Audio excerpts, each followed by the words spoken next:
right? And the reason it's worth doing every couple of weeks is because the cost of not doing it every couple of weeks is I'm on you all the time. Right? The deal is I leave you alone unless you Mm-hmm. need me during those 2 weeks. I'm not Mm-hmm. constantly on your back. But if you're not reporting to me in a satisfactory manner, and I don't have confidence in what you're doing because you can't explain your plan and you can't explain your problems and you can't explain how you're going to solve things, I'm going to be much more, you know, on you all the time. So it's in their interest to actually take the time to do it properly and actually think about it. Because if they're not, we're going to figure that out really, really quickly, and their life will get harder because I will start being more involved on a daily basis, or someone else more senior will be, rather than leaving them alone. It's like a sprint with you. If the deal is you leave a team alone for a few Yep. weeks, they build something, Yep. and you look at what they've built. Because constantly interfering with people every day, going, "What are you doing? What are you doing?" Let's look at it. That is a waste of time, Yeah. right? You need time to make something. You need time to build an increment. Yeah, Um, you know, this reminds me. Aaron Smith, who I worked with him quite a bit at Riot, and then he also was doing building better games with me for a while. He talked about this idea of the reciprocal business commitment that we've lost. I think when most people set up Scrum and iterations and sprints, and the reciprocal business commitment is, um, I deliver what I say I'm going to deliver, or learn and improve through my failure to deliver over the right. course of a 2 week sprint, and you leave me alone. And again, 2 week sprint is an example. Any whatever your iteration, Yeah, 3 days, whatever it is. Yeah, 5 weeks, whatever yeah. Um, but you leave me alone for that time period. So I'm going to go and I'm going to do my darndest to deliver what I said I was going to deliver. And that through a value lens, through like, how am I making this better? Not just, am I just producing a bunch of stuff? And at the end, then I'm going to show you what I did, and we're going to talk about like, okay, what's good to do next? Like, how would we make this even better? What would be the next right step? And again, adjustments to the plan and these sorts of things. And he said, we've lost this reciprocal business commitment, but it's so useful because the teams now don't like to call it a commitment, because what if they fail? Then they feel bad, and the business doesn't honor it, and everything starts like rolling over sprint to sprint, and it's really just a 2 week check-in of like, oh, this is just the cadence at which we run meetings, versus, no, this is a big deal. This is us proving we can deliver a thing consistently, not just to external parties, but to ourselves. We've learned how to figure out what we can do. And when I hear you describing it, that's what came. That's the sort of the thought of like, you're doing this PSR, and it is this like, look, I leave you alone unless you need me. I'm here if you need help, but I leave you alone. Go forth and conquer. I trust you. You're smart people, but every 2 weeks, yes, we are going to check. We are going to check in, Yeah, and you're going to lead that check. You're going to answer these questions. You're going to fill out this form, and so hopefully, then we can be on the same team basically around what success looks like. that's exactly right. I don't have much to add to that. The other thing the other thing about it that's important is if there are bits of it that don't make sense, we don't do it. Mm-hmm. Like velocity. You've said velocity a lot, right? I like having a velocity tracker. It's part of the Mm-hmm. PSR. Mm-hmm. Um, and if we're doing the product internally, we try very hard to sprint plan properly, calculate a velocity, because over time that's a useful metric. Oh, It really is. Yeah. the other thing that's worth pointing out is all this stuff gets put into I put all this stuff into a business intelligence system that we can look at over time and see trends and other things, and that's useful. Um, Right. but Yeah. but anyway, yeah, velocity is a very useful thing to track if if it's meaningful. But if you're working on a project where the client doesn't have a mechanism for tracking velocity, we don't track it. Yeah. No. Right? We will do something simpler, like how many tasks do we get done, Right. right? Or what, Throughput. Yeah. right? Or whatever, right? It's because another reason for doing this, frankly, is that we have a record of what we've done and our problems. They always get communicated up the chain, but sometimes things don't happen. And we can go back to this and go, well, you know what? Actually, 4 months ago, we told you that this was going to be a problem, And we told you every month since then, and now it's happened because for whatever reason. That doesn't Yeah. tend to happen internally, but it does happen with clients fairly Yeah. frequently, unfortunately. So they're useful from that perspective as well, because a lot of the work we do is milestone based, strictly controlled, and we have to execute what we say we're going to do to a time frame, Right. or we don't get paid. Yeah. And we've become actually pretty good at that. I'm not going to give you the statistics, but they're really impressive, from my opinion, of how many things we haven't hit. In fact, it's almost nil over 5 years. In the Wow. set when dealing with clients, Yeah. um, but they come in handy that way too. Um, Right. but the predictability is one of the 5 behaviors that I value, because it's about trust. If you now that it means you say you're going to do something, and you say when you're going to do it, and you try and do it. Now Yep. that doesn't always work, right? Especially if you're doing something new or difficult, and that's okay. As long as you've called out that it's new and difficult, and it might not work, right? Fine, we'll try, and then Yeah. we'll see what didn't work, and we see what did work, and then we'll make a new plan based off that. If it's something we've done a million times, it should work. And then it will be, well, why didn't it? What happened? And it could, someone was sick for 3 weeks or something. Right? Fine, okay, right, that's Yeah. okay. But Yeah. you can't do anything about that. Or maybe you could bring someone in to help or whatever, right? But there are all the different ways that things can go wrong. But and different expectations based on the complexity and newness of the problem that you're trying to solve. But the thing that I think is important about the predictability is you have something to look at when you say it may not Yes. all, and then you can do something about it. That not doing that means you don't have anything to look at. It's actually Yep. one of the values of our process and Agile and Scrum is that you make something, because the cost of not doing that is you never have anything. And a lot of games back in the day were like that. I mean, I literally have worked on things in publishing where they never had a build. You've been Yeah. that actually worked after a year. Well, Yep. but we insist that you have a build every 2 weeks that we can look at. It's a failure if you don't. You Yeah. know, it's Yep. just so. It's that way of looking at things. I just Um, I just talked with a startup founder, and he's doing something I think is really cool. I think it was like 6 weeks into them as a startup, they had their first prototype, and they said once we turned the server on, we haven't turned it off since. We continue to check into that main line, and so we can see it, we can play test it whenever we need to. It is live, and I think more companies could benefit from that mentality, because it forces something. It forces you to think about things like stability and how does this actually impact all the other changes that are going on in the build, especially when you get to scaled teams doing this sort of thing. But well, oh, go ahead. well, it's about transparency, which is Mm-hmm. another one of the 5 Okay, so we behaviors. got predictability, we've got transparency. Right, right. You need to know where you're at. Right. So in transparency means you have a goal, something. Everyone needs to know what you're trying to do. It's actually one of the biggest problems with game development is having clear goals that everyone can get behind and are actionable. Right. It's amazing how often that doesn't happen. Yeah. And if you don't have that, you're really in trouble, because you're just going to build stuff that doesn't have any kind of cohesive vision. Yes. Yeah. Right. So the transparency means I know what I'm trying to do, and then I'm measuring myself honestly against that over time. That's what it means to me, and I'm being honest about the problems I'm having and the realities of the product.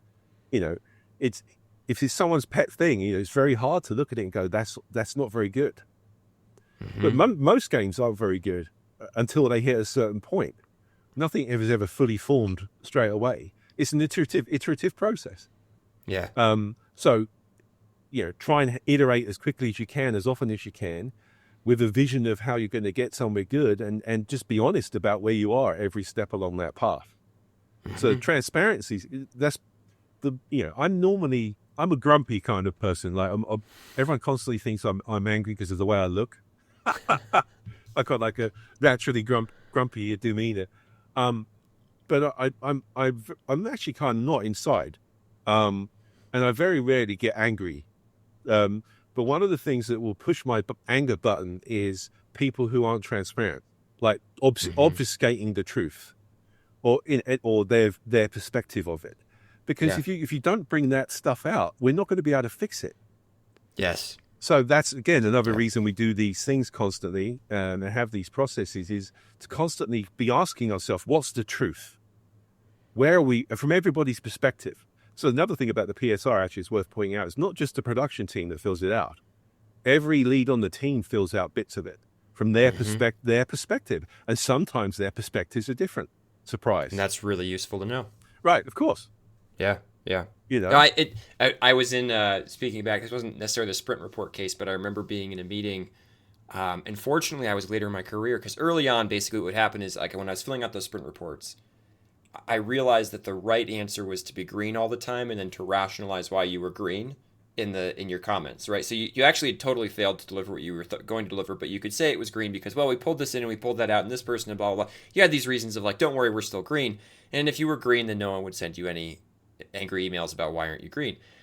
Much later in my career, like close to a decade later, uh, similar kind of setup. There were these different ways that you would indicate. It wasn't necessarily colors, but there was different ways you would indicate like your status. right, right, And I saw the board and I saw like all these different teams. There were many, many teams across different parts of the company. And I saw that like all these teams that I knew, many of them were not doing well.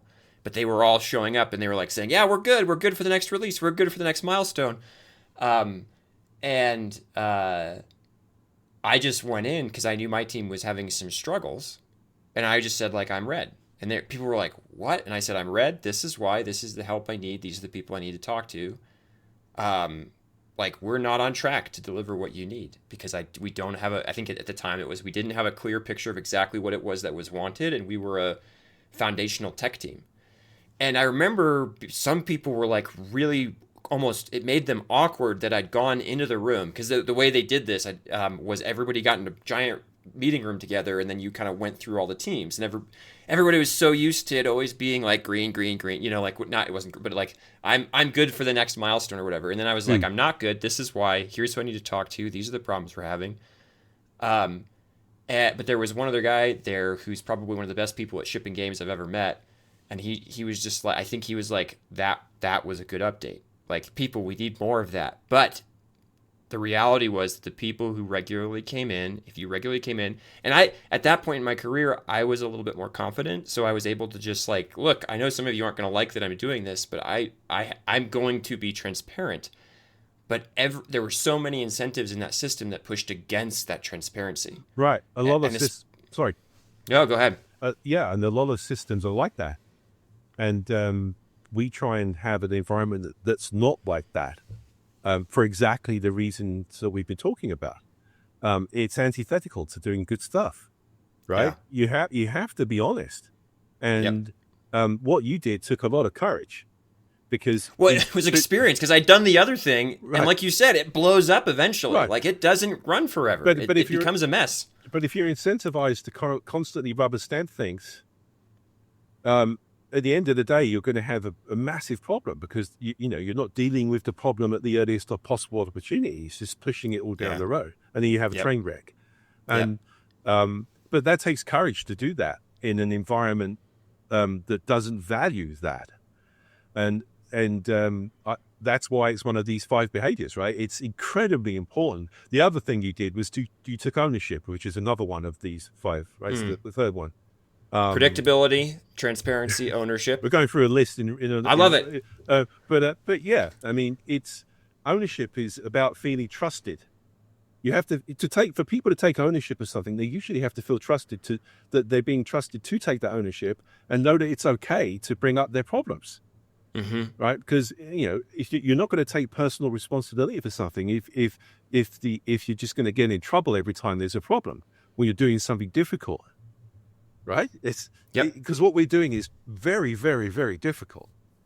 So I want people who take ownership, and they have a personal sense of responsibility to make the work as good as it possibly can be, given the constraints. And part of that is going, you know what, well, I have a problem, and maybe sometimes it's, I made a mistake. Okay, well, what are we going to do to fix it? Yeah. But if they don't tell me that they've made a mistake and they don't tell me it's a problem and we have a massive problem down the line, that's when it's like, well, why didn't you bring it up sooner? What you must have known about it. And that's what the PSR is designed to avoid by asking Yeah. those questions. And there's a balance you're trying to strike, because I think, again, coming back to the critical position of something like a PSR, any kind of reporting at all, is, oh, but that means you don't trust me. But I think it's there, the idea of, look, default to trust, and then also this idea of trust but verify. And it's I do trust you. I do trust you to do the work. I also want to see how it's going, because guess what? If I just give an limitless bank account of trust to everybody, that's a great way to have certain things go south, not even because anybody's malicious or incompetent or whatever, but just because we end up misaligned, we don't realize how we can help each other. And so this idea, like we've all probably been in an environment where trust wasn't present and everything was micromanagement, and I just felt like my boss was, sitting over my shoulder all the time or whatever it is. And yes, that is a bad environment. And so we can run away from that, but I think sometimes we run away too far into almost this like idealistic utopia of, well, everybody just knows exactly what to do all the time, so of course we don't need to check in with everybody. And it's like, that's not true. And there are problems and things are hard, and you're going to encounter issues that you don't know how to deal with, and it's okay, right? And the reason I actually trust you more when you can recognize that, and you can say like, hey, like, I'm having an issue and I need help. But you don't always think about that if you're just caught in the day-to-day all the time. And so right. I can also come in and I can ask you that, or we can again have this report that sort of generates that as a mechanism. To me, it's not about trust, because I trust everybody on the team implicitly to do what they think is the best thing to do for the product. Otherwise, they wouldn't be there. Mm-hmm. It's about making sure that they they're aware of things. Stuff they don't know is going to hurt them. So it's trying to shortcut that so that they're aware of they're thinking about things that they may be not thinking about. And it's about just making sure that their plan is solid and that they're achieving the predictability, they're doing the right things at a very high level. And I trust them. It's not about checking in. It's about where are you at? How can we help? Where are you going wrong? Yeah. Right. That's the spirit of it. And that's why it's different from a lot of other places. In game and software development, we spend so much time estimating, and it often feels like a burden that just takes a bunch of time but doesn't really add much value. My name is Benjamin Karsage. I've created a course called Advanced Estimation for Game and Software Development. This is actually something people out there asked for when I was looking at what would be helpful to you, what course could I build. Estimation was the number one thing you picked, and I can understand why. Everywhere I've gone in our industry and in software generally, I see teams struggling with estimation, fighting with a sense of false precision, and generally going through the motions rather than really getting value out of all the time they're spending. And in my time, both in the military, in software development, and game development, I've been able to successfully predict the completion of large projects. I've seen other people do the same, and so I know it is possible. If you want to be doing that for your team, if you want to be advancing your understanding of estimation and how it can help you, this course is for you. A quick overview of what we cover. We start by discussing the state of estimation today, why it's so challenging, and why are we all doing it and continuing to do it even though it doesn't seem to add that much value. Second, we talk about calibration, how we can become better calibrated estimators and train others to be the same. Third, we talk about how to get ready to estimate. Who should be estimating? What are we actually estimating? How do we set up ourselves to succeed and to avoid the individual biases and fallacies that prevent our estimates from being good? Finally, at least for early access, we talk about tools, techniques, the approach.